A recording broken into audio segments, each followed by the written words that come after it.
Pemirsa, bagi korban banjir bandang di Aceh Tamiang yang rumahnya masih utuh, proses pembersihan lumpur di dalam rumah memakan waktu yang panjang. Lumpur yang mengeras harus dicangkul untuk dibersihkan.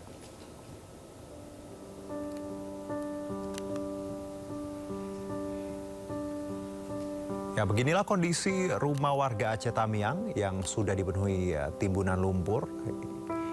Bersumber dari media sosial @babang amin. Kita lihat bagaimana timbunan lumpur ini mulai mengeras dan rumahnya masih utuh namun terendam banjir bandang, pemirsa. Pasca banjir memang banyak sekali rumah yang tertimbun lumpur dan sulit dibersihkan dan memang butuh usaha yang ekstra mengingat ketinggian lumpur bervariasi hingga beberapa juga sampai platform rumah seperti itu. Dan nampak juga warga harus menggunakan bantuan selang, semprotan air, cangkul untuk mengeluarkan tanah-tanah dari dalam rumah. Lumpur juga menutupi bangunan sekolah SMA Negeri 1, Peusangan. Kita lihat ini guru-guru sekolah nampak gotong royong membersihkan lantai menggunakan alat seadanya. Dan tentunya dengan alat yang terbatas membutuhkan waktu yang tidak singkat, pemirsa. Kita lihat effortnya luar biasa dan upaya yang melelahkan ini tentunya mau tidak mau jadi pilihan seluruh warga di Aceh Tamiang.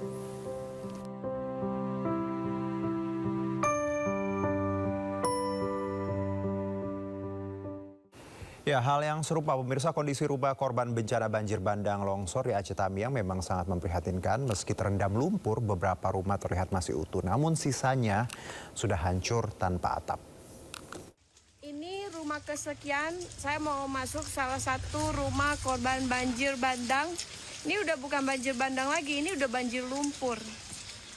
Jadi kita coba masuk ya, kalian lihat aja sendiri. Kok bisa bantuan sampai kemari, jangan cuma di kota ya. Nah, apa tersisa? Nggak ada, atap semua hilang. Ya, nah ini rumah korban banjir asli. Saya langsung masuk. Jadi ini nggak ada ya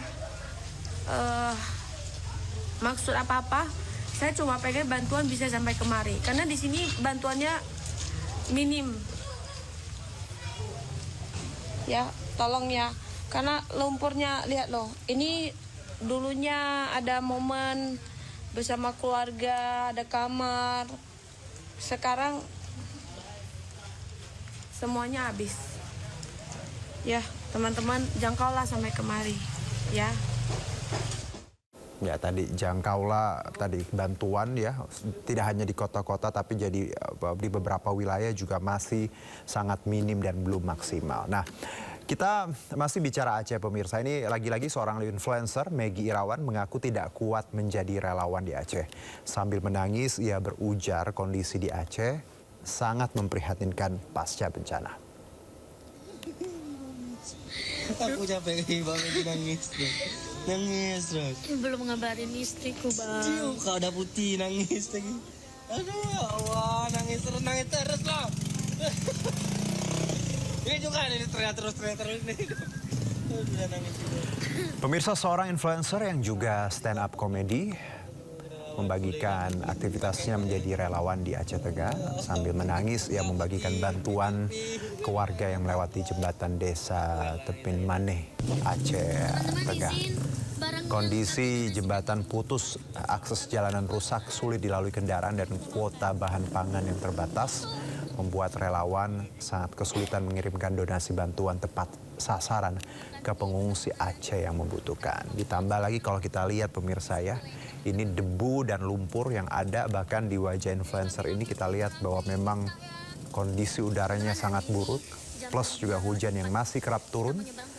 Dan melihat langsung pengungsi yang menangis kelaparan membuat Maggie Irawan merasa tak kuat. Maggie mengucapkan maaf dan ingin segera pulang. Eko lagi beroperasi. Warga masih menunggu gimana caranya biar bisa jalan. Aku nyerah.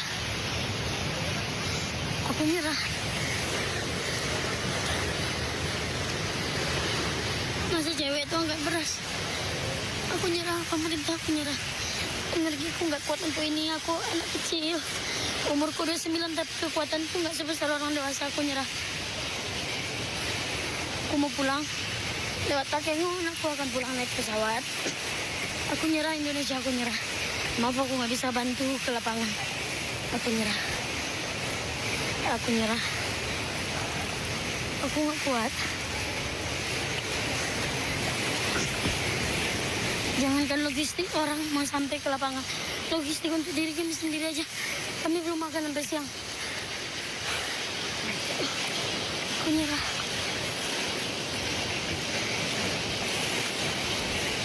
Nyerah, Mak. Pulang.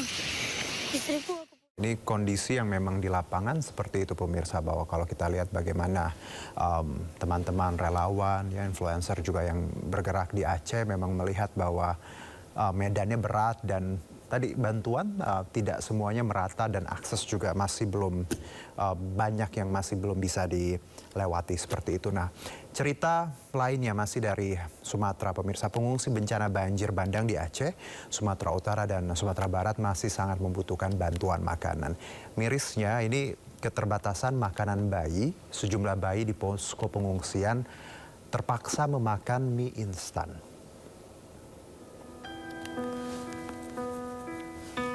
Ya, inilah video yang dibagikan oleh Rindu Majalina di media sosialnya.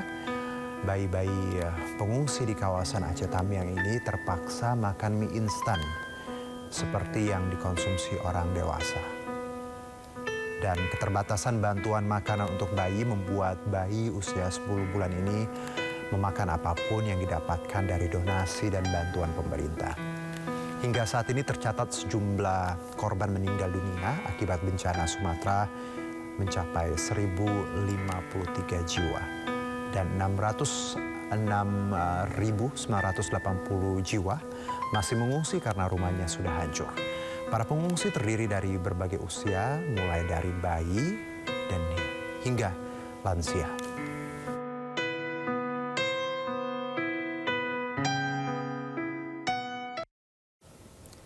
Seorang ibu-ibu pingsan saat antre BBM di Mandailing Natal, Sumatera Utara. Miris, 3 pekan pasca banjir dan longsor, BBM masih langka.